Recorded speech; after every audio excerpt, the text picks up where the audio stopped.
Voilà, on est dans mon village natal, donc on va commencer la visite dans la forêt. J'étais le premier guide qui a inventé cette balade ici. Comme c'est mon village natal, je connais très bien la forêt, je ne peux pas me perdre dans cette forêt. Cette visite ici, ça consiste, c'est un tour éducatif parce qu'on apprend aussi les différentes plantes, les plantes économiques et les plantes médicinales. Ce sont les bois constructeurs.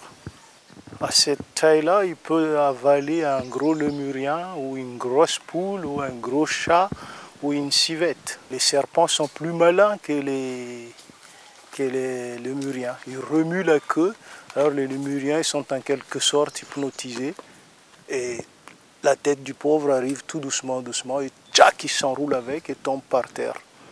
Il tombe volontairement par terre.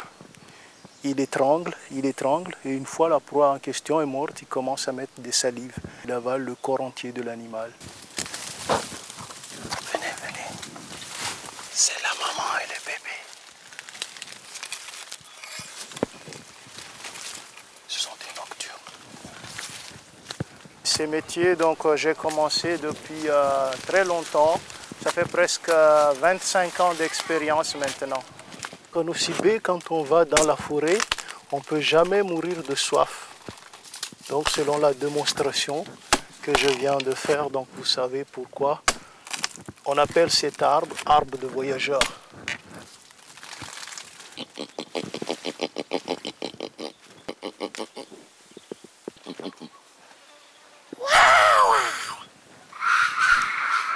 La vanille, c'est une liane qui a besoin des tuteurs. Autrement, si on laisse par terre, ça pousse, mais ça ne donne pas de meilleure production. Il faut qu'il ait un tuteur.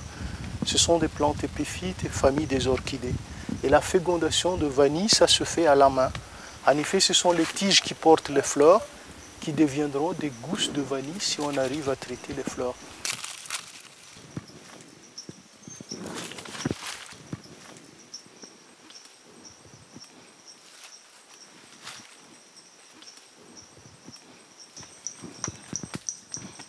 Notre circuit se termine là, on va rentrer au village. N'hésitez pas de contacter Jean-Robert ou un de mes fils, Jean Gillot et Olivier. Et bon, ok, au revoir.